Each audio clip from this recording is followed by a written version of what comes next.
Oke.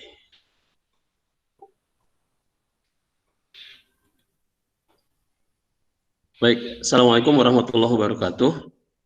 Waalaikumsalam warahmatullahi wabarakatuh. Alhamdulillah. Alhamdulillahilladzi anzala sakinata fi qulubil mu'minin liyazdadu imanan ma imanihim. Asyhadu an la ilaha illallah wa asyhadu anna Muhammadan abduhu wa rasuluh alladzi la nabiyya ba'dah. Apa kabar semuanya? Alhamdulillah baik Pak.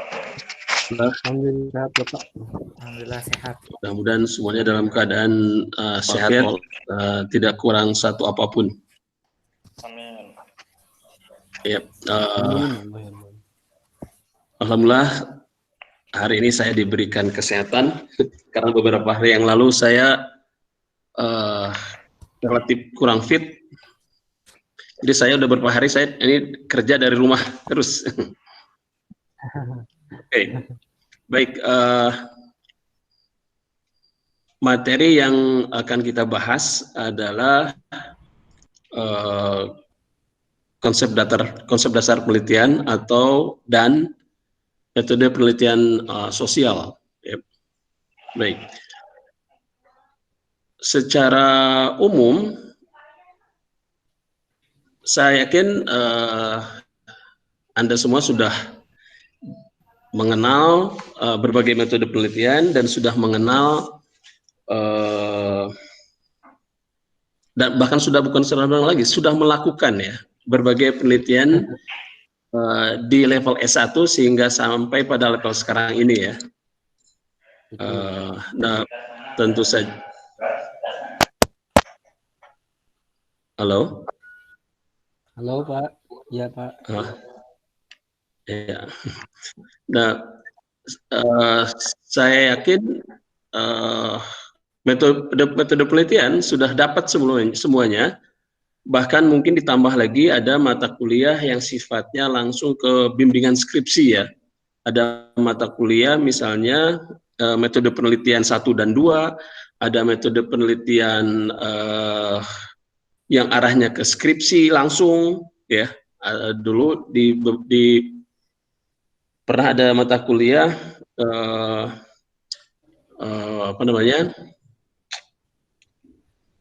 bimbingan penulisan skripsi, arahnya ke situ. Jadi skripsi itu dibimbing sedemikian rupa agar betul-betul terarah sejak dari penyusun latar belakang masalah sampai kepada kesimpulan, bahkan sampai kepada mendesain hasil skripsi itu dalam bentuk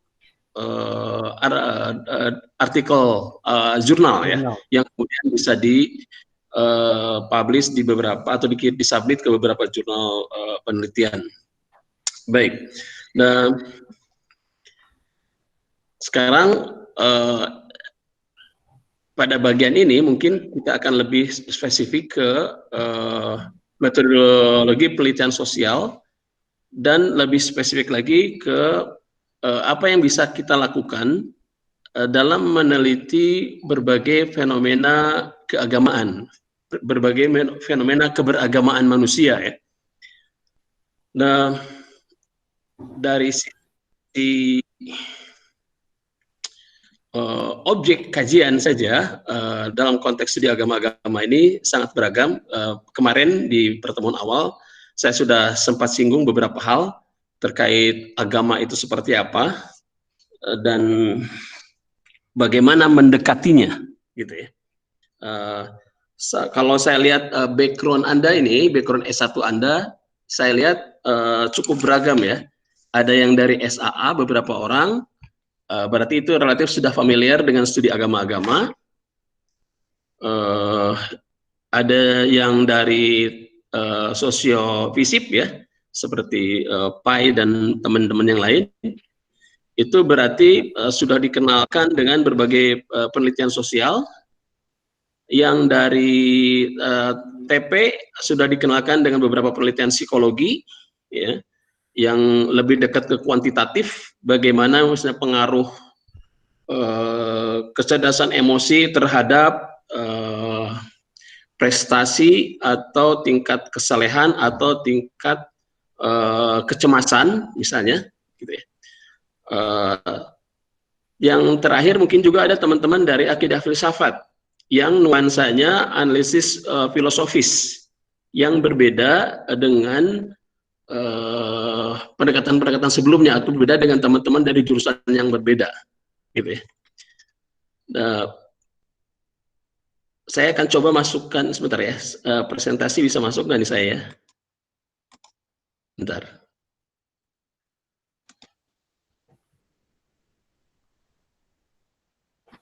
Oke, sebentar. Oh, jadi ke sini ya ininya. Saya belum familiar, belum coba-coba ininya. Kalau di Google Meet biasanya ada sharing. Ada yang bisa kasih saran? Bentar, saya presentasi. Boleh Pak? Boleh Pak, saya bantu Pak. Ya, apa ya? Pada presentasi sekarang kan ya? Ya betul. Terus dibuka Terus jendela yang Pak? Yang jendela Kenapa? ke window. Oh, yang jendela. Ke window. Ya udah. Nah, buka saja PowerPoint-nya. Langsung saja dibuka PowerPoint-nya. Siap. Bismillahirrahmanirrahim. Coba ini. Bisa masuk ya? Belum Pak, bentar. Oh belum? Belum. Oke. Kenapa ya? Sebentar. Sebentar. Lagi menunggu Bapak. Oh, lagi menunggu. Udah ada. Ya. Sudah. Lagi proses. Oke. Nah, sebentar Pak. Sudah ada Pak. Sudah ada Bapak. Oke, siap. Good. Oke, thank you.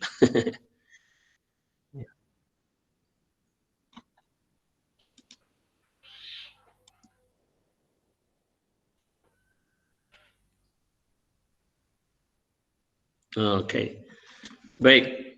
Nah, ini untuk sekedar mengingatkan dan memperkuat kembali apa yang selama ini Anda peroleh, saya akan sampaikan beberapa hal, ya. Ini tentang konsep dasar penelitian, ya.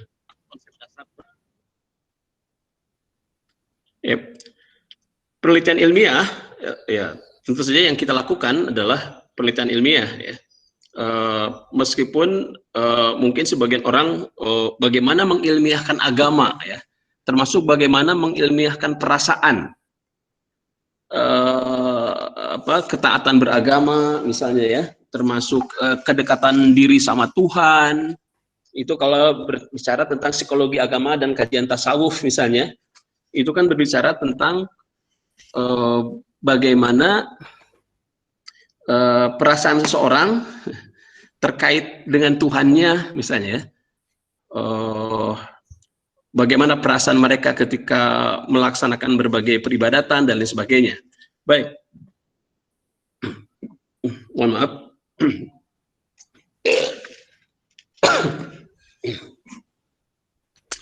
Nah, baik, ini penelitian ilmiah adalah penyelidikan yang sistematis. Sistematis artinya ada tahapan, ada urutan, ya, terkontrol. Ini kata-kata terkontrol ini penting. Terkontrol artinya tidak diintervensi, tidak dipengaruhi, tidak berubah-ubah, ya.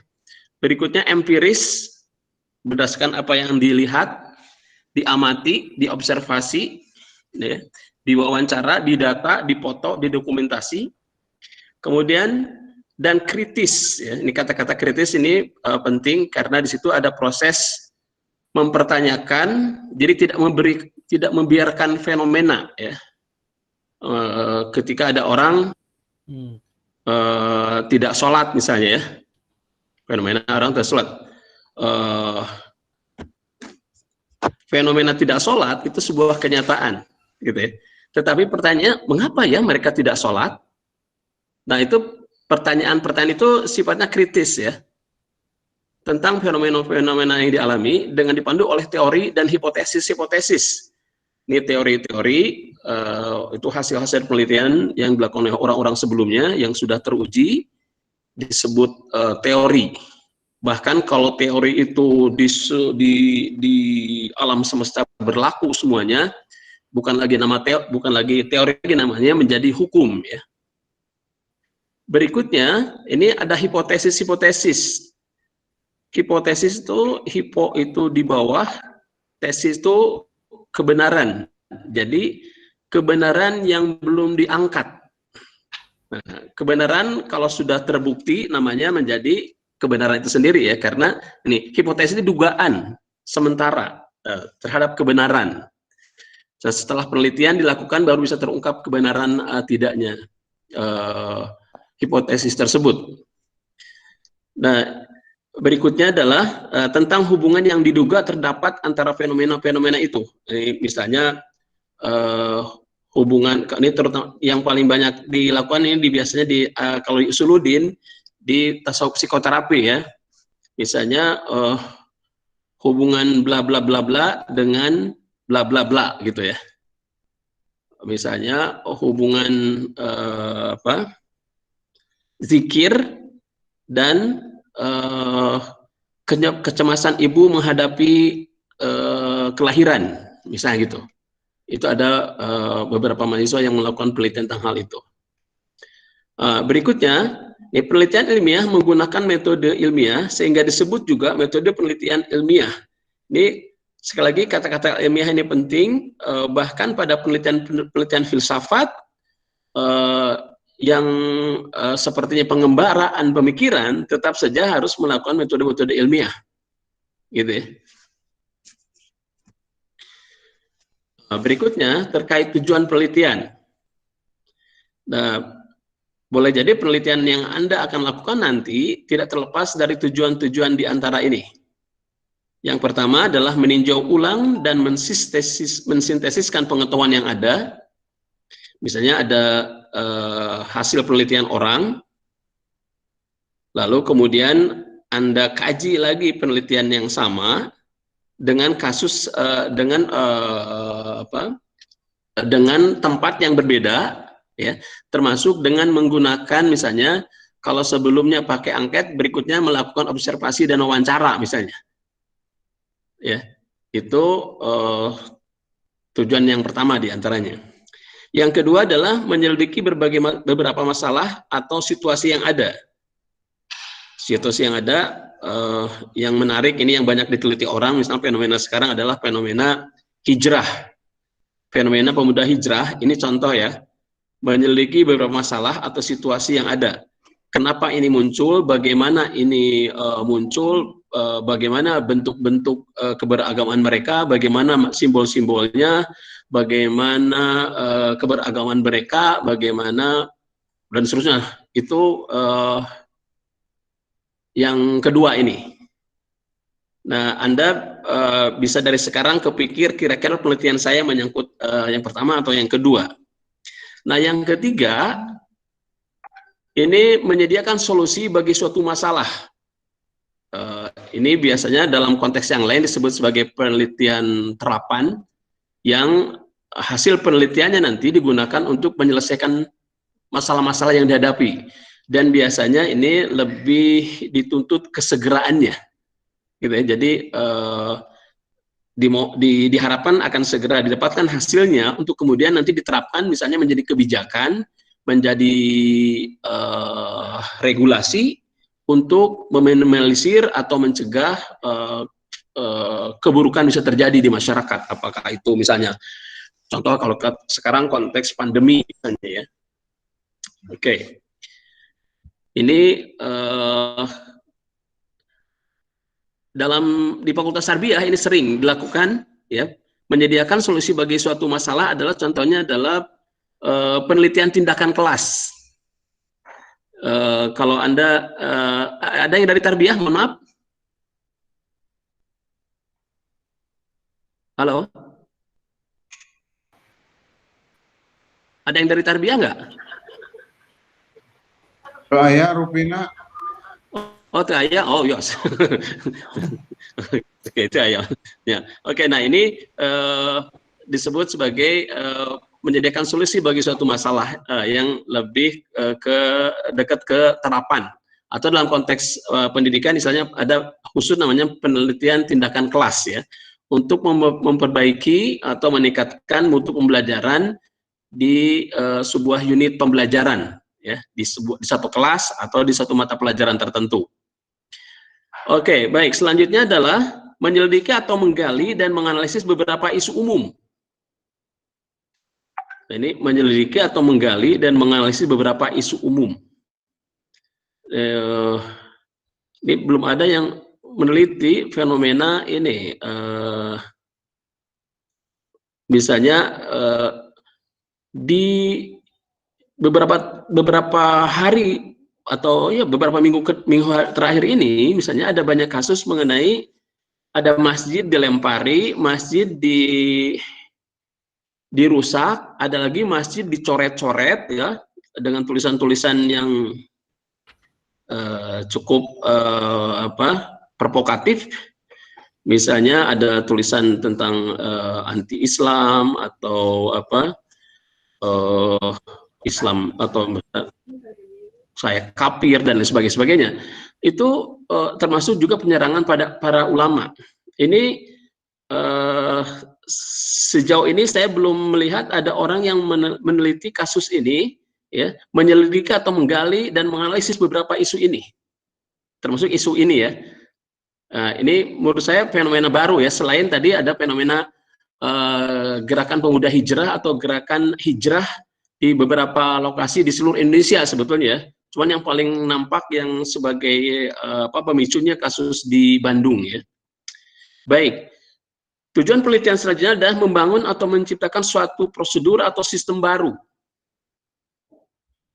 Ini membangun atau menciptakan suatu prosedur atau sistem baru. Sebagai contoh saya ingin gambarkan beberapa bulan yang lalu saya dan tim melakukan penelitian mengenai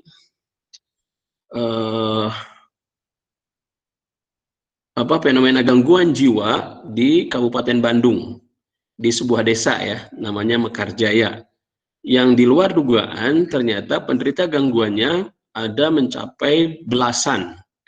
Itu belasan itu mungkin boleh jadi fenomenanya seperti fenomena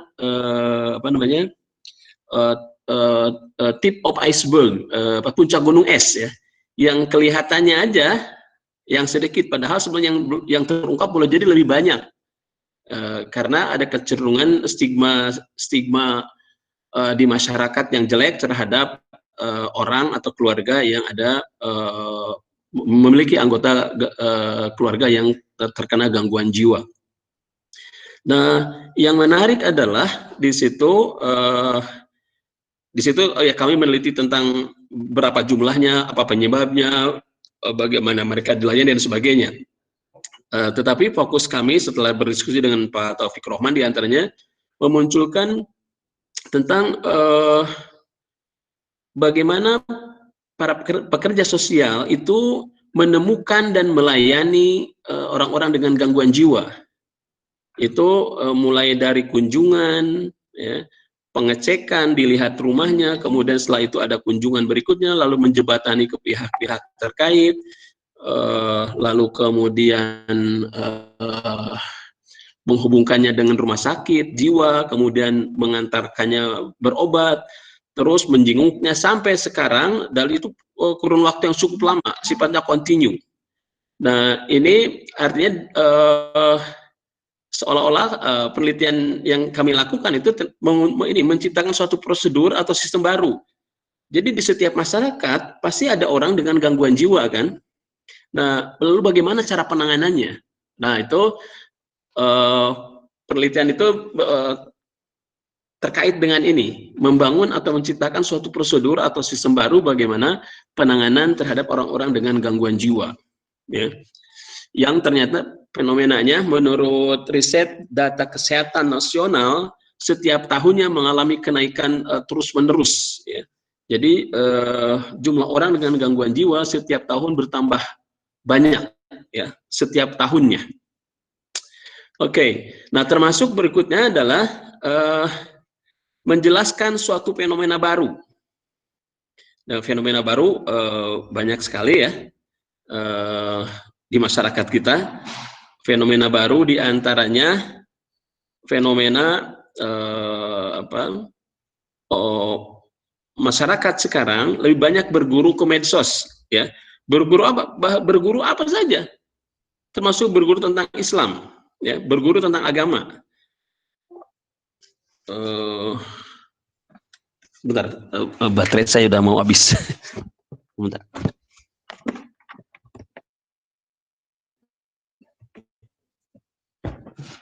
Halo, Anda masih bersama saya? Masih, Pak. Masih. Masih ya, karena saya seperti Norweco sorangan gitu. Jelas tapi ya. Jelas, Pak. Ada yang Pak Elani itu selalu siap tuh. Nah, respon. Oke, siap. Baik, saya lanjutkan ya. Nah, berikutnya adalah menjelaskan suatu fenomena baru. Nah, fenomena baru di masyarakat itu akan selalu ada seiring dengan perkembangan manusia, ya, seiring dengan perkembangan teknologi manusia, seiring dengan perkembangan kebudayaan dan peradaban manusia, pasti banyak hal-hal baru. Nah, ini penelitian ini sederhana, misalnya menjelaskan suatu fenomena baru, ya. Ini termasuk fenomena keberagamaan misalnya. Di sini misalnya tentang otoritas keberagamaan. Dulu ya, orang itu kalau meminta jawaban atau meminta nasihat itu datang ke ulama-ulama sepuh, ulama-ulama senior.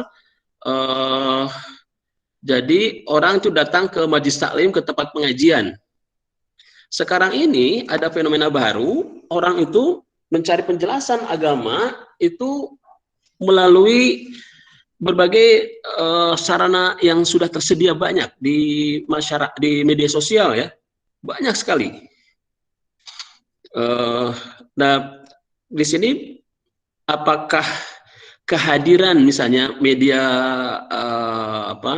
media sosial, media elektronik, media YouTube, YouTube terutama ya, apakah mempertanyakan atau men-challenge, menantang otoritas para ulama misalnya. Kalau sebelumnya orang itu sangat tunduk, sangat patuh kepada para ulama, sekarang ini orang bisa bertanya kepada ulama di mana saja melalui media yang ada, gitu ya. Nah, berikutnya adalah menghasilkan pengetahuan baru. Nah, satu tadi menjelaskan fenomena baru, kemudian berikutnya menghasilkan pengetahuan baru tentang banyak hal, ya. Pengetahuan baru tentang kemarin saya lihat ada di di Google Play itu ada tentang, contohnya ada tarekat Syahadatain. Jadi penjelasan mengenai tentang zikir, ayat-ayat, wirid-wirid tarekat Syahadatain misalnya, yang kita bisa membuka itu tanpa kita punya kitabnya. Kita ada rangkaian doanya, bahkan ketika saya cek lagi ada tentang wazifah, misalnya tarekat Tijaniyah, itu ada sebuah software yang isinya rangkaian wirid yang dibaca plus ada tasbihnya. Jadi kita klik satu kali, nanti dia berubah jadi angka 1, klik 2 jadi angka 2 sampai angka yang diminta atau yang dianjurkan oleh tarekat tersebut. Ini contoh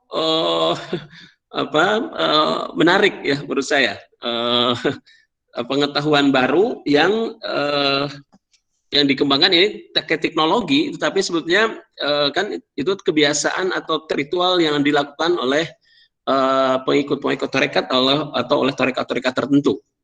Nah, dalam banyak hal bisa juga sebenarnya menghasilkan pengetahuan baru ini tentang banyak hal, ya, dan pasti akan ditemukan hal-hal baru ini. Nah, yang terakhir tentu saja adalah kombinasi dari hal-hal di atas, ya. Kombinasi bisa 1 dengan 3, 2 dengan 5 dan seterusnya. Nah, saudara sekalian, penelitian yang Anda lakukan itu tidak akan lepas dari tujuan-tujuan penelitian ini, ya. maka pastikan dari sekarang Anda punya pikiran, oh saya meneliti ini tujuannya apa, gitu ya. Oke. Ini tentang tujuan penelitian. Nah, oke. Selanjutnya, ini pertanyaan muncul ya. Ngapain sih kita belajar lagi metode penelitian, kan udah kemarin juga, atau sebenarnya kenapa sih orang ini perlu melakukan mengkaji ulang metode penelitian? Ini beberapa jawaban diantaranya adalah satu, untuk memperoleh informasi yang dibutuhkan untuk mengambil keputusan. Ya. Misalnya penelitian mengenai NEM, ya, sampai kemudian dihilangkan NEM, seharusnya itu adalah hasil penelitian, ya, yang kemudian buahnya adalah keputusan yang diambil bahwa UN itu sudah tidak layak lagi digunakan karena terlalu banyak madorotnya, terlalu banyak kesulitannya, terlalu banyak hambatannya, dan tentu saja nanti banyak biaya ya. Dan di banyak tempat banyak juga kebocorannya ya.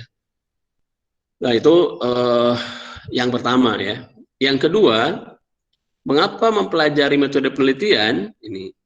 Informasi yang lebih banyak, lebih akurat dan lebih andal diperoleh melalui penelitian saja ya. Ini penelitian itu penting. Mungkin ya saya lihat aja, ya, lihat itu bagaimana caranya, apa saja yang dilihat, nanti perasaan jangan-jangan ya.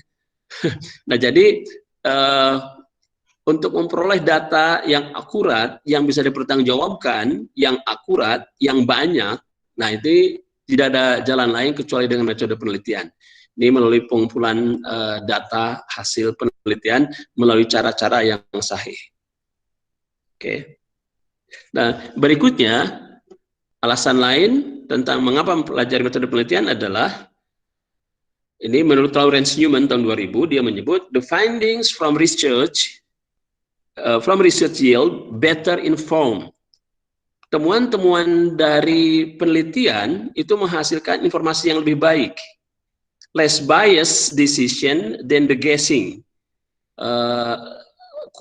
Jadi biasnya lebih sedikit ya. Jadi keputusan dilakukan itu tidak berdasarkan bias, apalagi guessing ya. Guessing itu menerka-nerka ya. Hunches ini perkiraan, intuisi atau pengalaman pribadi yang sebelumnya kita gunakan ya. Tentu saja penelitian itu tidak didasarkan kepada perasaan sesaat atau perasaan individual yang tidak bisa dipertanggungjawabkan. Oke. Nah, baik. Ini selanjutnya mengenai karakteristik penelitian ilmiah. Bahwa penelitian ilmiah itu memiliki tujuan yang definitif. Ada tujuan. Jadi sekali lagi tujuan ini penting ya. Jadi tidak mungkin kita melakukan penelitian tanpa alasan yang jelas, tanpa tujuan yang jelas. Pastikan dari sekarang Anda sudah punya bayangan, saya akan meneliti apa, tujuannya apa, manfaatnya apa, nah gitu. Buat pribadi Anda apa, untuk lembaga apa, untuk masyarakat apa, untuk bahkan kalau perlu untuk negara apa.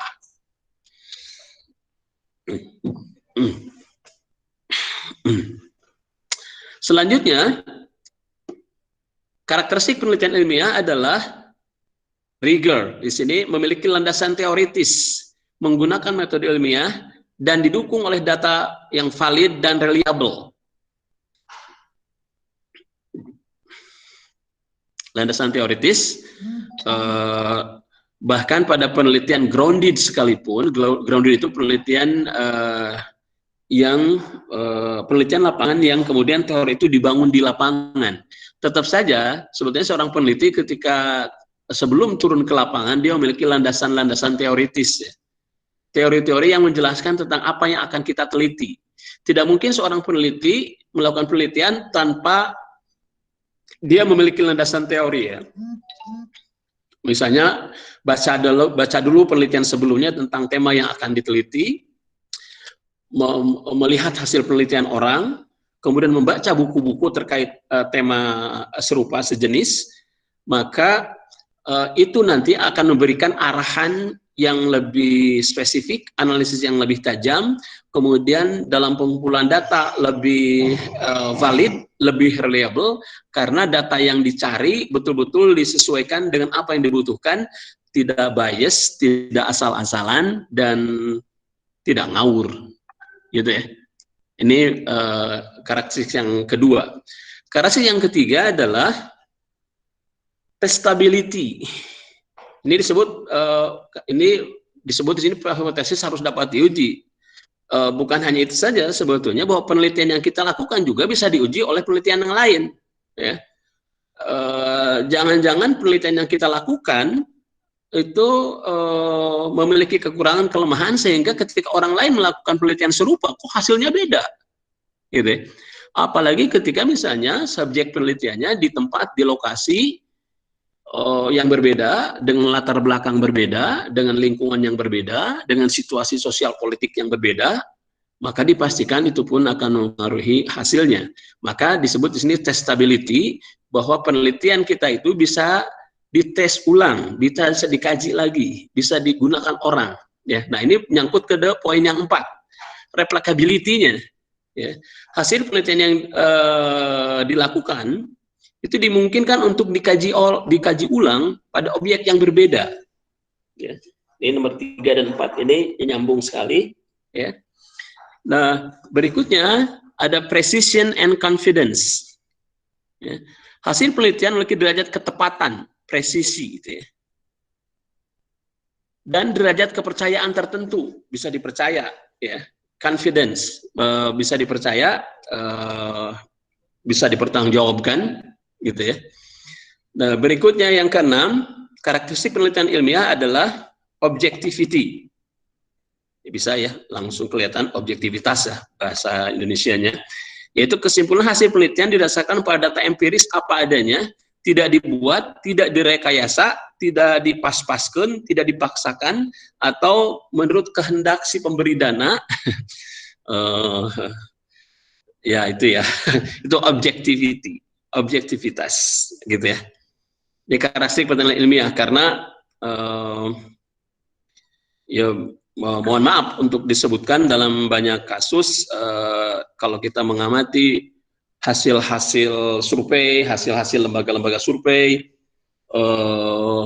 itu pada banyak kasus sering dimanfaatkan atau banyak bahkan digunakan untuk kepentingan-kepentingan tertentu. Nah ini yang harus kita hindari, gitu ya. Berikutnya adalah yang ketujuh adalah generalizability.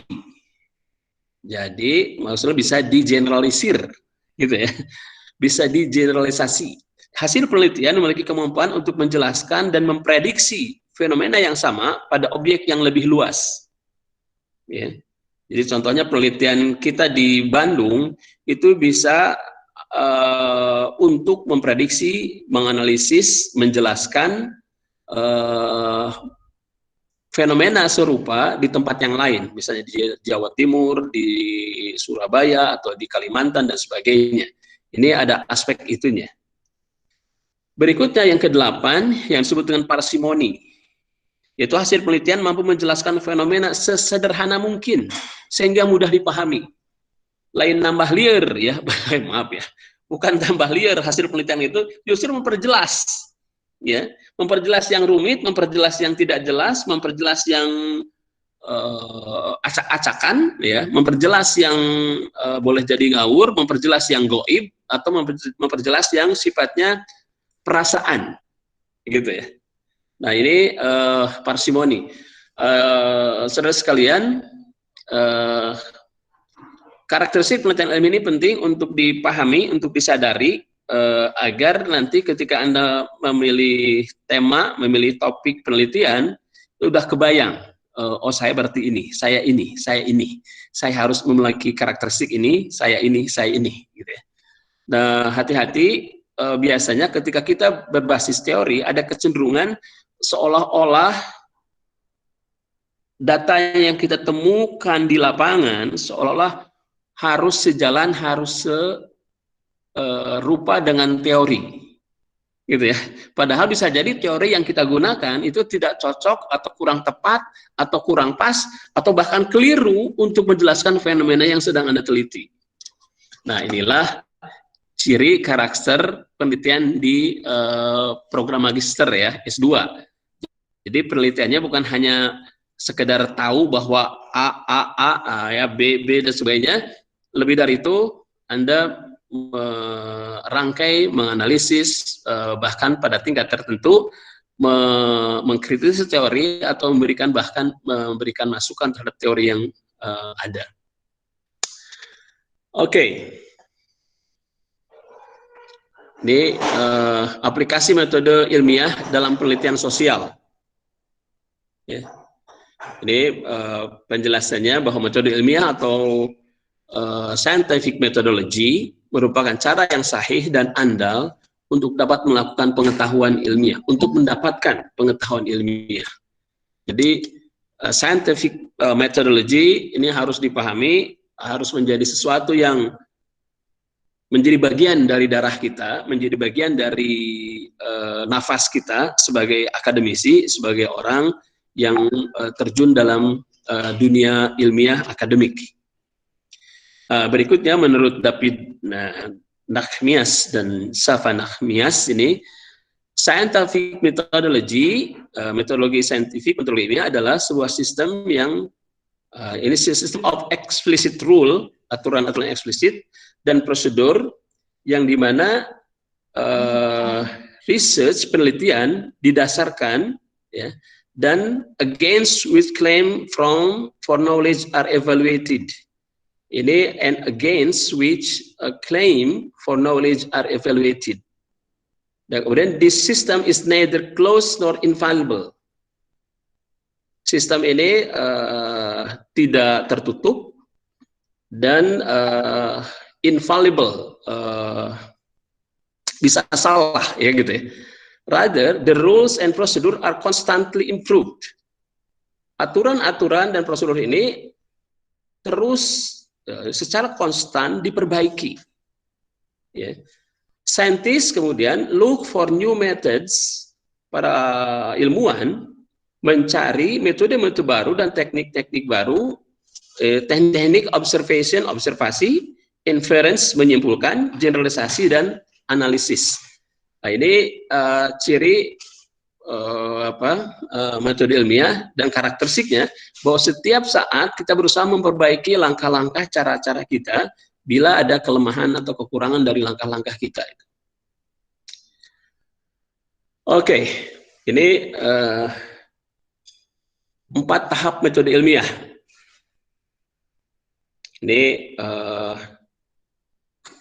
Ini sama juga dengan ketika Anda melakukan penelitian ini ya, contoh nih. Yang pertama, observing a phenomenon, mengamati sebuah fenomena. Nah, sebagai bahan untuk Anda sekarang, dari sekian banyak aspek kehidupan yang Anda lihat di masyarakat, dari sekian yang banyak Anda pelajari, observe a phenomenon, amati sebuah fenomena. Fenomena tentu saja yang menarik buat Anda ya. Anda jangan dipaksa, dikondisikan oleh orang lain supaya itu tuh, gitu ya. Pada aslinya tidak tertarik. Jangan itu dong, gitu. Ya, sementara Anda tidak tertarik dengan saran orang lain itu ya. Pastikan bahwa sesuatu itu Anda tertarik, Anda berminat kepadanya, ya, ke tema itu maksud saya. Nah, yang pertama observing a phenomenon, amati sebuah fenomena. Tadi sudah saya contohkan misalnya tentang fenomena hijrah ini karena banyak ditemukan kan, termasuk di kelas-kelas perkuliahan. Saya ingat dulu di waktu masih ada tatap muka, ketika ada satu orang di kelas itu yang menjadi aktivis pemuda hijrah, kemudian sering ya bukan dibully ya, tapi dijok sama teman-temannya, wah ini Pak pemuda hijrah Pak katanya, gitu ya. Jadi itu kan pemuda hijrah, apa itu misalnya gitu ya. Lalu oh iya memang dia ada perubahan. Waktu semester 1 dia begitu, sekarang di semester 3 begini misalnya gitu. Terlihat sekali perubahan-perubahannya. Nah, ini contoh ya, observing a phenomenon, mengamati sebuah fenomena yang tentu saja ini secara psikologis menarik buat Anda ya. Anda punya minat terhadapnya. Ini penting.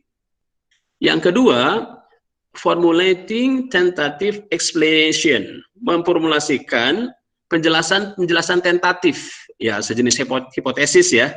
Kenapa ini muncul? Kenapa ini? Apakah sama enggak ya dengan pesantren kilat di tahun 80-an misalnya? Sama enggak ya dengan proses apakah sama dengan proses brainwashing di beberapa harokah atau kelompok-kelompok anak muda Islam di tahun 90-an misalnya. Nah, ini Anda di situ memformulasikan. Nah, kalau konteks sekarang, memformulasikan ini bisa Anda googling, ya, cari informasi mengenai fenomena serupa, mengenai para artis yang menjadi artis hijrah, misalnya ya, yang lebih bisa diukur, bisa dilihat, atau bisa melihat teman-teman, atau jangan-jangan melihat keponakan, melihat adik, melihat tetangga, ya, itu contohnya ya. Nah, baru kemudian pada tingkat lanjutnya, Anda itu melakukan further observing and experimenting. Jadi pengamatannya, ini karena Anda tidak melakukan percobaan dalam hal ini, jadi Anda fokusnya ke further observing, pengamatan lebih jauh. Jadi caranya, nah, orang-orang yang dengan karakteristik dan atau menyebut diri sebagai atau terlibat atau aktivis di pemuda hijrah, itu yang menjadi perhatian Anda kemudian kan, termasuk tokohnya, termasuk narasumbernya, misalnya apakah itu Hanan Attaqi atau siapa misalnya yang, atau jangan-jangan misalnya lapis keduanya atau dan sebagainya, itu pengamatan lebih jauh. Nah, berikutnya refining and retesting explanation, memperhalus, memperbaiki dan mengetes ulang penjelasan-penjelasan yang Anda sudah buat, ya, gitu. Ini keempat tahap ini menjadi tahap penting dalam metode ilmiah. Jadi kalau bisa disingkatkan, beginilah metode ilmiah itu. Anda tertarik dulu pada sesuatu, lalu Anda memformulasikan, lalu Anda teliti lebih jauh, ya, mengumpulkan data dan sebagainya, lalu kemudian Anda memperbaiki dan mengetes ulang penjelasan-penjelasan Anda. Oke, ini sudah jam 9. Masih ada lagi yang lain ke bawahnya sebetulnya. Nanti ini bisa di-share bahan-bahan ini, ya. Ini prinsip ini juga ada, ciri-ciri penelitian ilmiah tadi sudah tersebut di atas ya, tentang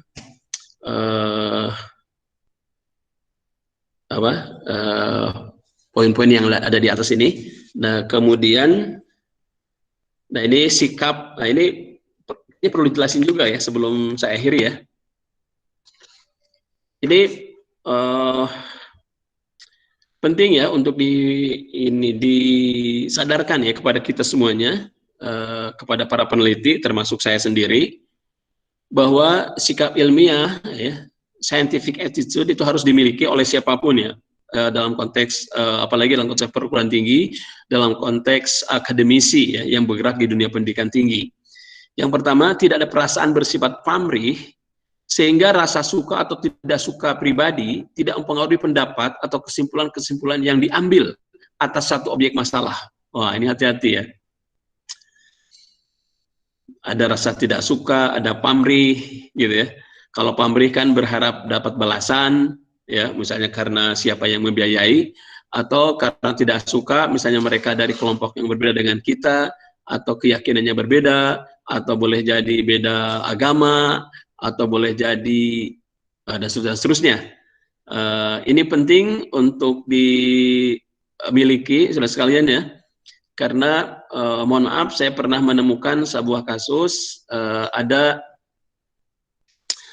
ada dosen yang meneliti sebuah masyarakat, lalu kemudian masyarakat itu menjadi tidak suka atau bahkan marah dengan keeksistensi peneliti dari UIN misalnya, karena menganggap bahwa mereka sebagai sebuah masyarakat dengan keyakinan yang berbeda dengan umat Islam diadili, diukur ya dengan akidah Islam. tentu saja ya sangat berbeda, dan mereka menjadi tidak suka atau kecewa dengan hasil penelitian yang dilakukan oleh peneliti itu. Nah, ini sekali lagi karena kalau peneliti itu harus objektif, ya, harus apa adanya, ya, tanpa dipengaruhi oleh suka tidak suka, apalagi ada balasan atau pamrih di balik itu semuanya. Oke. Nah, yang kedua, sikap yang harus dimiliki adalah selektif dalam memilih masalah supaya didukung oleh fakta.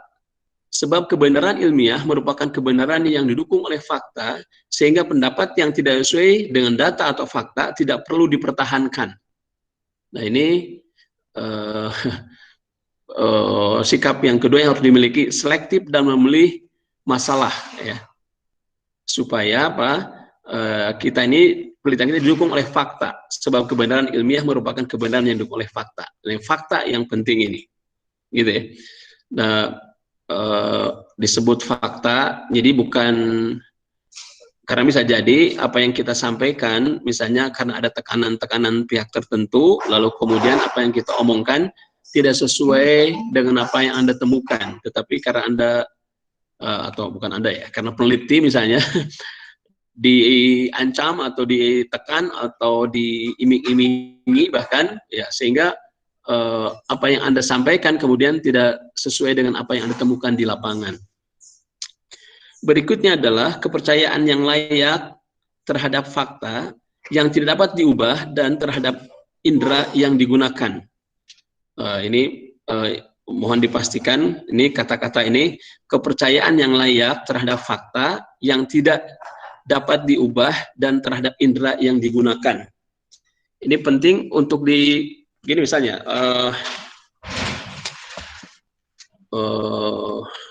observasi ini karena observasi ya, misalnya saya ingin menekankan di kata observasi karena orang sering apa observasi itu, ya terjun ke lapangan Pak, terus apa yang dilakukan? Ya wawancara. Oh, kalau itu wawancara dong, gitu ya, bukan ke apa katanya observasi. Kalau wawancara ya wawancara, beda lagi nanti. Observasi itu mengamati, ya.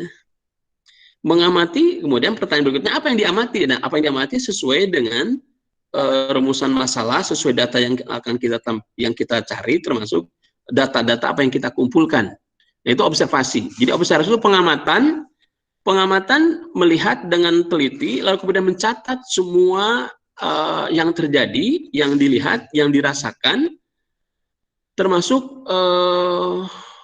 berbagai hal, ya, bukan hanya sekedar rangkaian, oh pertama begini, kedua begini, ketiga begini, bukan hanya itu saja, tetapi juga bagaimana situasi di ruangan itu. Apakah situasinya nyaman, mereka misalnya para peserta atau para hadirin itu nyaman, atau ada tertekan, atau tegang, atau seperti apa, gitu ya. Apakah khusyuk, khidmat, atau merasa ketakutan, misalnya gitu ya. Nah, ini contoh, jadi hasil pengamatan kita itu, apa yang dilihat, apa yang didengar, bahkan kalau perlu ada rekaman videonya, ya, untuk sekarang ya. Kalau dulu para pengamat, contoh ya, para antropolog, itu biasanya mereka itu ketika mengamati sesuatu itu dia langsung membuat sketch, membuat gambar ya, jadi gambar orang, gambar wajah seperti apa, gambar alat seperti apa, gambar aktivitas seperti apa, jadi digambar. Kalau sekarang kan lebih mudah ya, bisa difoto, bisa direkam melalui video dan lain sebagainya, gitu ya. Termasuk bahkan wewangian, termasuk suara, ya. Boleh jadi suara agak susah untuk menjelaskannya, misalnya termasuk apa, irama atau apa, maka ketika direkam menjadi jauh lebih mudah. Baik. Yang terakhir, yang keempat, sikap ilmiah adalah di sini setiap pendapat, teori, asumsi, dan proposisi yang terdahulu telah memiliki kepastian, meskipun terbuka untuk diuji kembali. Nah, ini dia ya. Ini setiap pendapat, teori, asumsi, dan proposisi yang terdahulu telah memiliki kepastian, ya, meskipun terbuka untuk meskipun demikian tetap terbuka untuk diuji kembali. Tahun ketika saya kuliah di Australia tahun 90, Saya membaca sebuah buku yang ditulis sekitar tahun 60-an ya, 65 sampai 70-an. Dia tulisan seorang antropolog ya, antropologi agama.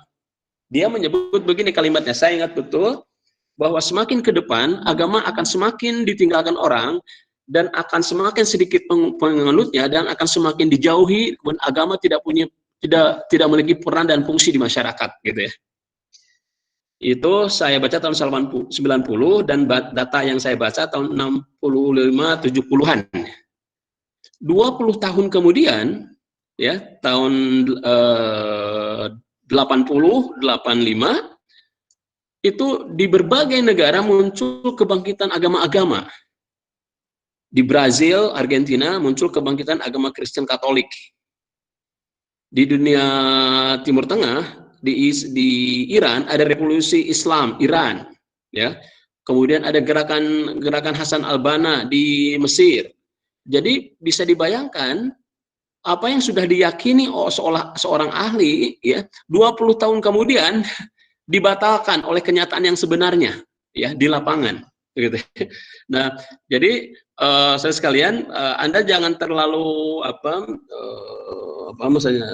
kagum atau apa dengan teori yang sudah orang kemukakan, karena boleh jadi ada sisi-sisi yang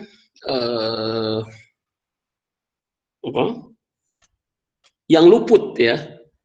Contoh yang lain yang saya ingin kemukakan misalnya tentang penelitian psikologi ya, misalnya penelitian psikologi barat tentang remaja itu akan mengalami begini, akan mengalami begini, gitu ya. Bahwa semua remaja menurut teman psikolog itu akan mengalami hal yang sama. Gitu. Ternyata penelitian antropolog di Kepulauan Pasifik itu menemukan data yang berbeda misalnya, bahwa ternyata penelitian yang dilakukan pola psikolog itu kan di Eropa, di Inggris, di Barat. Ternyata di negara Pasifik ada fenomena yang berbeda dengan itu. Itu padahal itu teori psikolog yang dianggap sudah diyakini kebenarannya, tapi ternyata di tempat yang lain itu tidak bisa menjadi teori yang tepat untuk digunakan. Oke ya. Ini tadi sudah saya sebutkan ya, bertujuan, sistematis, empiris, objektif, kritis, replikabilitas ya.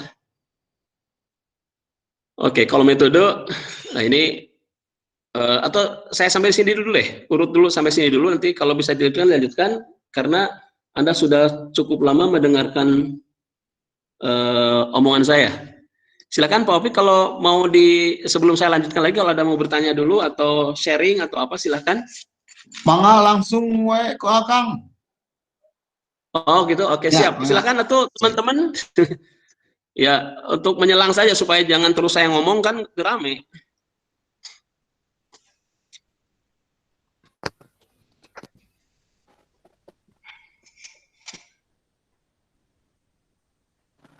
Ya. Atau ada tambahan, silahkan. Kalau Anda punya pengalaman tertentu di penelitian sebelumnya.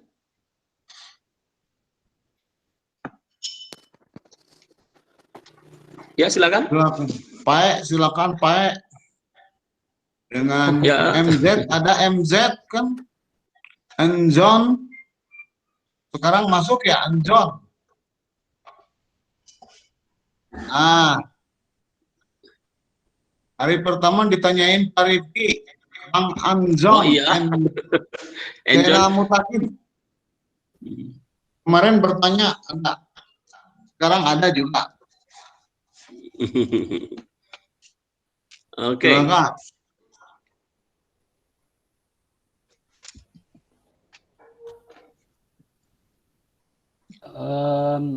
Saya dulu mungkin Bapak, singkat. Mau bertanya, boleh ya. Bismillah, assalamualaikum warahmatullahi wabarakatuh. Terima kasih sebelumnya Bapak. Saya izin bertanya begini, apa ya, di era kemajuan seperti sekarang, IT, internet dan sebagainya, kalau dulu mungkin yang saya rasakan ketika awal masuk kuliah adalah suatu buku fisik buku yang fisik itu sifatnya wajib dalam menyusun makalah, seingat saya begitu. Tapi di akhir-akhir kuliah sarjana, buku fisik itu justru khususnya di di pembimbing saya gitu mengatakan tidak perlu begitu kan. Jadi kalau misalkan bukunya ada di bentuknya PDF atau misalkan lain-lain dan itu tidak ada fisiknya, diperbolehkan. Nah, seringkali memang itu juga masih ini masih debatable gitu. Itu mungkin yang pertama ya Pak ya. Nah, yang kedua, dalam sebuah penelitian juga kan, penelitian yang bagus adalah menemukan suatu argumen yang baru atau novelty lah, atau kebaruan dari suatu penelitian seperti yang Bapak jelaskan begitu. Nah, salah satu kuncinya adalah setahu saya adalah membuat suatu anotasi bibliografi atau sebuah catatan begitu. Nah, kira-kira ada tips nggak dari Bapak gitu ya, biar, nah misalkan saya meneliti tentang radikalisme nih gitu ya, terus kira-kira ada tips nggak dari Bapak gimana cara menyusun anotasi bibliografi atau catatan daftar pustaka, buku-buku mana yang dirujuk, prosesnya seperti apa gitu. Karena tadi kalau misalkan kita mengandalkan internet terlalu banyak juga jadinya membingungkan gitu, memusingkan gitu. Nah, mungkin itu dulu Bapak pertanyaannya. Oke, baik. Oke, good. Terima kasih Pak. Ya Pak. Langsung saja ya. Ya, silakan Bapak. Oke. Pertama tentang buku dan e-book ya, boleh jadi begitu ya. Gini ya, gini. Waktu zaman saya khususnya, dan orang yang lebih tua dari saya, itu kami kesulitan memperoleh buku-buku itu, ya. Misalnya buku tersedia hanya dalam bahasa Inggris atau dalam bahasa Arab saja, atau buku bahasa Indonesia pun sulit. Akibatnya kita berusaha memfotokopinya, gitu ya, karena ketidaktersediaan, gitu. Nah, kondisi itu berbalik, jauh berbeda dengan kondisi sekarang. Buku-buku babon ya, buku-buku yang misalnya buku Sigmund Freud kalau dalam itu ya, buku-buku Tal Parson atau buku-buku Emil Durkheim, itu sekarang kan semua sudah available dalam bentuk e-book ya, yang bisa di-download di Libgen atau di Bookfi gitu ya. Itu kan free, bisa Anda download gratis gitu ya. Nah, itu kan hal yang sangat memudahkan gitu ya. Sebetulnya buat saya tidak ada masalah karena sama-sama buku, cuman itu bentuknya e-book, ya kan? Anda tinggal menyebutkan rujukannya aja di buku itu halaman berapa, kan bisa diakses. Antara buku yang digital dengan buku yang sebenarnya kan sama. Misalnya kalau halaman 7, ya halaman 7 juga sama kan begitu.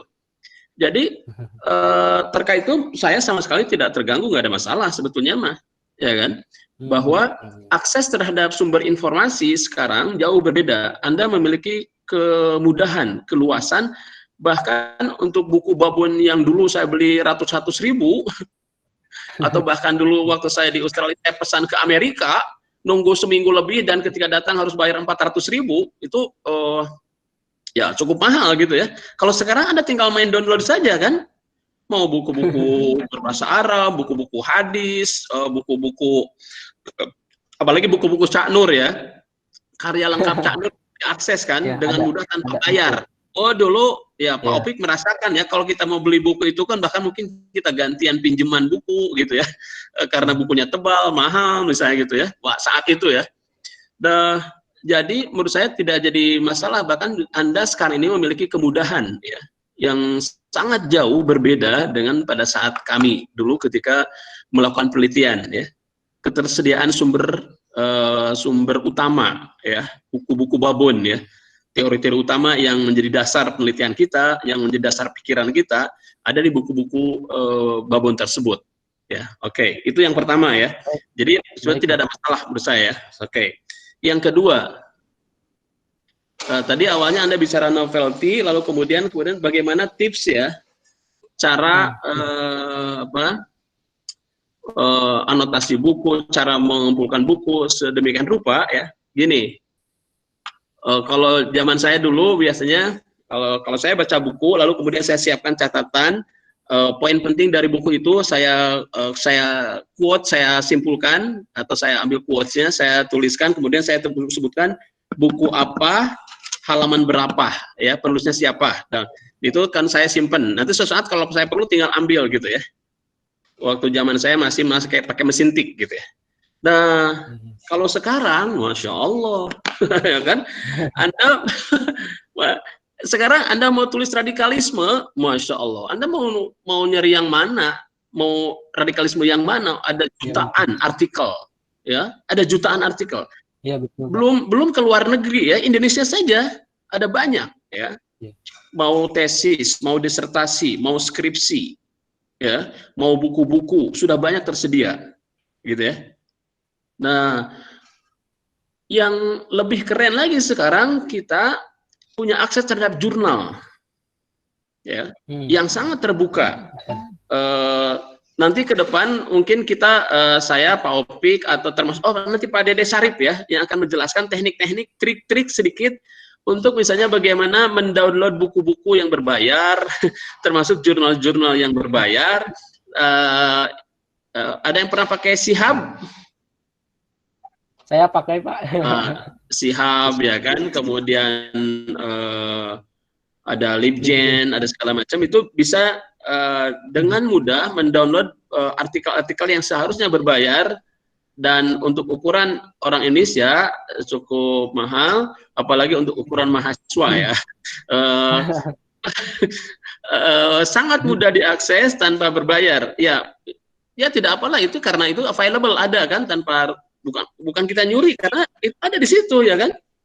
Iya. Bisa diakses. Itu Bapak ya. Kenapa? Saya potong, maaf. Ya, itu juga yang selalu diperdebatkan ya, antara apakah itu mencuri atau apakah itu apa ya, jadi melanggar etika ilmiah kan. Itu juga yang sempat diperdebatkan kalau saya baca gitu. Itu gimana menurut Bapak? Kayak misalkan buku-buku yang tadi. Gini ya. Misalkan Ya, misalkan gimana? Ya, silakan Bapak. Misalkan gimana? Ya, misalkan tadi saya pakai Skyhub, saya pakai Libgen atau pakai situs yang lain untuk misalkan tadi ya saya mau ya, atau dapat artikel dari Elsevier gitu misalkan, atau Brill kan itu berbayar ya, untuk yang, tapi ada juga yang open juga sih. Kalau yang berbayar pakai ya kode-kode khusus lah. Nah, itu gimana pendapat Bapak? Apakah boleh-boleh saja atau melanggar etika ilmiah, hak cipta, atau seperti apa Pak kira-kira? Gini, melanggar etika ilmiah itu kalau begini, kalau saya, walau alam, kalau etika ilmiah itu kalau misalnya Anda contoh plagiarisme, ya, Anda mengutip pendapat orang tanpa menyebutkan sumbernya, menggunakan data orang tanpa ada sebutkan sumbernya, atau Anda menggunakan kuesioner yang orang lain sudah kembangkan lalu tidak Anda sebutkan, pakai aja nama Anda. Nah, itu kan melanggar etika ilmiah. Nah, sekarang adalah kan urusannya kita dengan mencari sumber informasi. Sumber informasi ternyata available di internet dan gratis, ya kan, itu bisa kita akses, apakah buku, apakah jurnal dan sebagainya. Tentu saja selama itu available di yang open access, ya tentu saja alhamdulillah. Tapi itu juga sebenarnya kan terbuka juga buktinya melalui Shihab bisa diperoleh, ya kan? Kan kita tidak merugikan si pemilik itu, karena pemilik juga sudah mendapatkan bagiannya sendiri, gitu. Kalau menurut saya, ya seandainya, maaf ya nih, seandainya kita memiliki kekayaan yang cukup, tentu saja kita tidak usah begini-ginian, kan harusnya mah itu disediakan oleh kampus harusnya mah. Ya enggak? Asal cara akses mahasiswa, apalagi mahasiswa pasca sarjana, itu memiliki akses ke dunia internasional, akses publikasi, akses jurnal, itu seharusnya free buat kita, karena kita udah bayar. Tetapi kita belum mampu melakukan itu ya. Nah, menurut saya di saat kita belum mampu, ya beristighfar saja menurut saya. Ya, sambil istighfar, ketika nge-download istighfar, ya Allah, ampuni, plus berikan keberkahan bagi penulisnya, sambil doakan juga itu keberkahan bagi penulisnya, supaya ya kita memperoleh ilmu dari mereka, kita doakan mereka, sambil kita juga istighfar, seandainya itu ada yang salah yang kita lakukan ya, walau alam. harus kalau itu urusannya, Fai harus nanya ke fatwa MUI kalau gitu ya, atau harus nanya ke mursyid. Kalau urusannya dalam konteks itu mah akhlak ya, dalam bukan etika ilmiahnya. Ya, etika ilmiah dalam konteks tadi mengikuti aturan rule penulisan karya ilmiah, mengutipan dan sebagainya gitu ya. Oke. Untuk sementara itu, Pai. Ya, baik Bapak, nuhun Bapak. Ya, sami-sami. Oke. Oke, silakan kalau ada yang lain. Indra.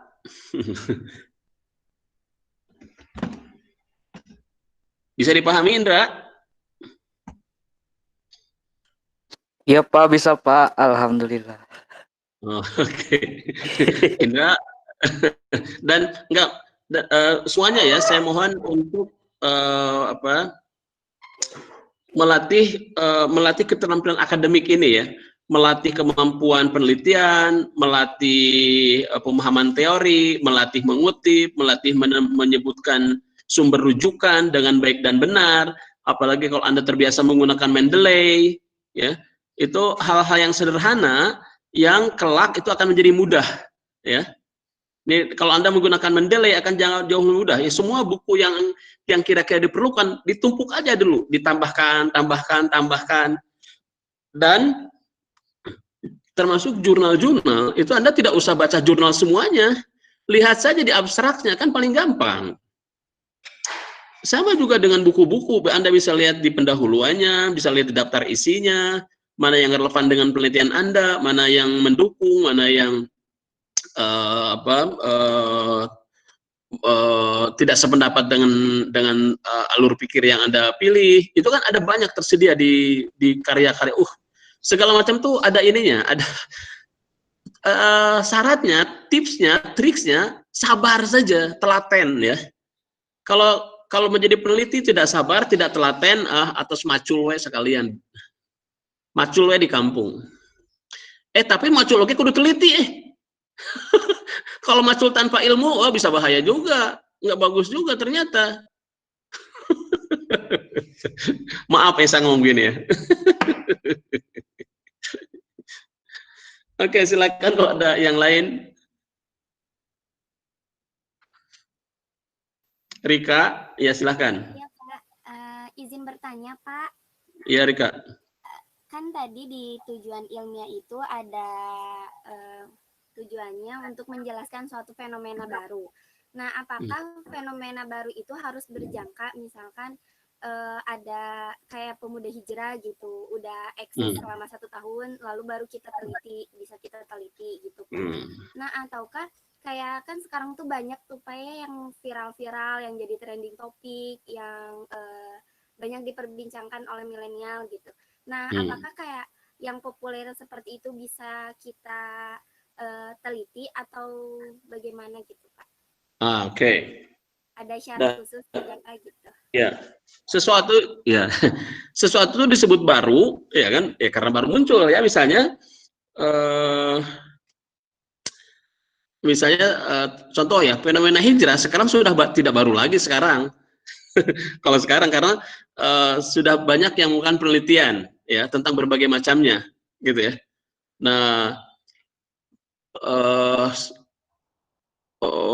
itu fenomena baru. Tapi sebetulnya gini, fenomena baru yang sudah berjalan ya, sudah setahun lebih misalnya gitu ya. Sekarang gini sebetulnya mah, Anda Rika bisa meneliti masih tentang pemuda hijrah, tetapi Anda dengan meneliti semua penelitian yang sudah dilakukan orang, apa bolongnya, apa yang kurangnya, apa yang masih miss, apa yang masih belum diungkap orang,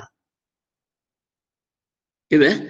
Itu masih, ya berarti masih hangat untuk dikaji, untuk diteliti lebih jauh lagi, gitu. Itu satu ya. Jadi unsur kebaruan itu bisa, itu kan masih belum lepas dari ingatan kita, dari kesadaran kita, jadi anyar keneh lah gitu ya, gitu. Nah sekarang berikutnya Rika, yang baru lagi itu yang Anda sebut tadi misalnya baru munculnya baru baru 2 minggu yang lalu misalnya. Maaf ya, contoh saya ingin iseng-iseng ini, iseng. Anda ingat dengan apa itu? Odading Pak Oleh? Iya, ingat Pak. Viral Oke, banget ya. itu Pak, sampai ke luar negeri. Nah, itu kan ajaib ya, maksudnya ada sebetulnya Pak Olehnya tidak mengiklankan diri, ya enggak? Iya, betul Pak. Ya, betapa tweetan seseorang yang iseng ya, kan kalimatnya gini, gimana? Kalau makan odading itu asa jadi Iron Man cenanya. Lalu ya itu kan sebetulnya ungkapan orang yang ya iseng-iseng aja Mas, ya begitulah ya, bukan hasil penelitian, bukan hasil apa gitu ya. Lalu kemudian orang dengar, wah ini jadi kemudian jadi viral terus sampai sekarang. Dia bahkan sehari bisa menghabiskan ratusan kilogram bahan odading katanya ya. Iya betul. Nah, contoh yang kenapa? Omsetnya juga udah lebih dari 5 juta ke atas katanya. Nah, itu dia. Sebetulnya yang diteliti di situ apanya yang penting itu? Apakah odadingnya mengoleh atau orang yang Nah, gitu kan? Itu gara-gara orang itu kan yang kemudian sama gubernur dikasih apa kalau nggak salah ya? Dikasih handphone, Pak. Nah, ini contoh itu ya, maksudnya itu berarti kan itu sebetulnya kreativitas seseorang. Poinnya kan di kreativitas sebetulnya. Jadi sesuatu yang sederhana, yang ya odading kan 1.500-an ya, segitulah harganya. Mual ayah odading hijina 5.000 kalau di pinggir jalan maksudnya, kecuali kalau di hotel mewah ya. Ini. Maksudnya, harganya masih normal 1.500-an dan tidak ada yang aneh. Ya sangenah-ngenah odading, ya kan? Tahu rasanya lah gitu ya misalnya. Nah, itu kan fenomena baru. Apa di situ yang penting? Oh, berarti apakah konteks marketing, apakah di situ ada aspek kelucuan, keluguan, kreativitas, misalnya gitu ya. Berarti kan itu poinnya misalnya. Gitu ya. Nah, jadi yang disebut tadi kebaruan itu, fenomena baru itu, Rika, bisa bermacam-macam. Termasuk nanti boleh jadi ketika Rika kuliah masuk sekarang ya. Di sebulan, 2 bulan, tahun yang akan datang boleh jadi ada fenomena baru banyak nanti itu, ada tentang itu, tentang ini, tentang Islam itu, Islam ini, ada segala macam nanti itu ke depan itu akan ada banyak fenomena baru. Nah, tentunya kita semua dalam menghadapi ini, dalam menghadapi realitas sosial masyarakat, realitas keagamaan, realitas berbangsa dan bernegara, itu akan ada banyak hal-hal baru. Nah, karena itu kita semua sebagai peneliti dituntut untuk bahasa Jawanya waspodo, ya, waspada. Bahasa Inggrisnya alert bahasa Inggrisnya. Jadi sensitif kita itu terhadap berbagai fenomena baru. I know you. Nah gitu. Itu bisa tumbuh ketika kita latih dari sekarang. Jadi ketika ada fenomena baru, Anda lihat apa sih ini teh, gitu ya? Kenapa begini? Apa sih? Siapa yang memulainya? Pengaruhnya apa? Dan seterusnya. Gitu. Bisa di copy ya? Iya, siap Pak. Oke, good. Oke. Terima kasih Bapak. Ya sama. Oke. Ada lagi yang lain?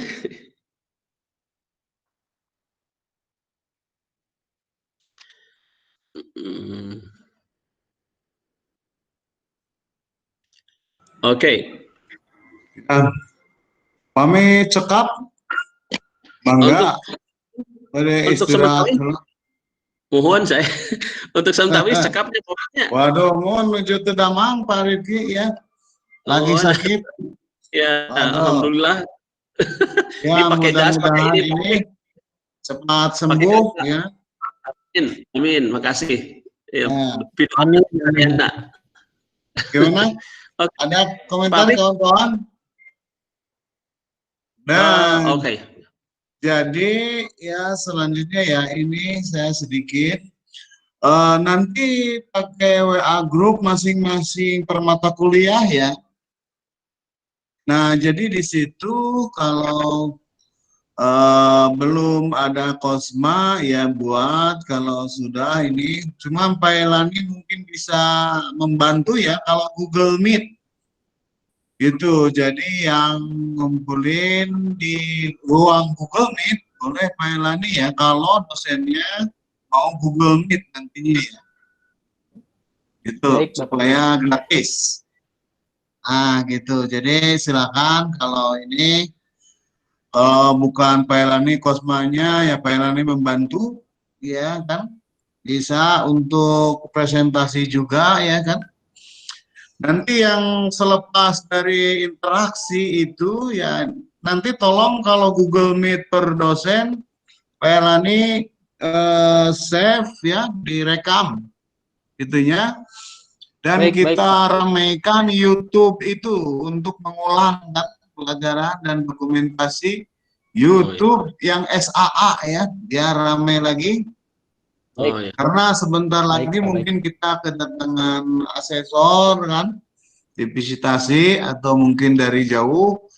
Pokoknya yang bersifat SAA, S2, UIN ya, kita ramaikan. Ada grup Facebook juga kan, gitu.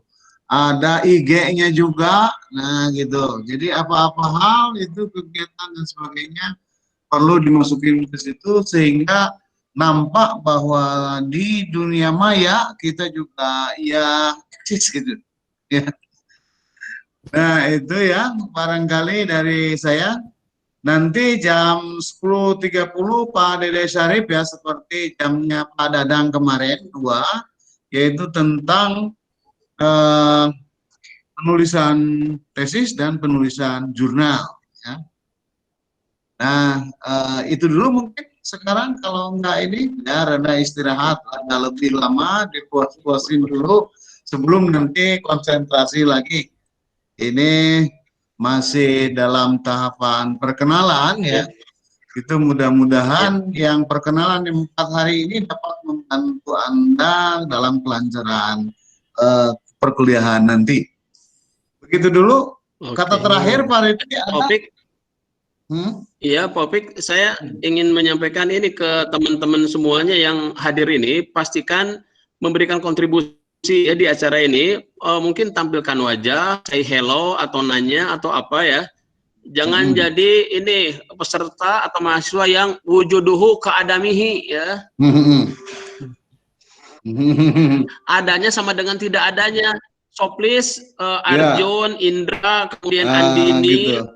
John, nah, ini atau juga siapapun, please komen ya, please komen, please nanya, apakah hey, atuk aja sedikit aja misalnya, ya, saya, ya Pak, jangan sampai, iya siap Pak, tidak kelihatan wajahnya, tidak kelihatan keterlibatannya, misalnya, Pak Enjon, saya belum lihat wajahnya Pak Enjon. Saya terpesona dengan, saya puas 2 hari kemarin. Sudah. Lagi ngapain Pak Enjon? Lagi ini udah Pak. Oke, terima kasih. Oke, baik. Kan murid Pak Munir ya? Ya Pak. Nah gitu. Oke, baik, terima kasih ya. Mohon maaf dari saya. Terima kasih atas perhatiannya. Nah itu Pak Enjon, ZM. Sampai ketemu.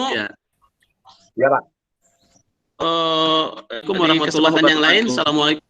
Waalaikumsalam. Nah, nanti saya bagiin lagi ya linknya yang baru lagi WA group. Terima kasih. Semoga bermanfaat. Billahi taufiq wal hidayah. Wassalamualaikum warahmatullahi wabarakatuh. Waalaikumsalam warahmatullahi wabarakatuh.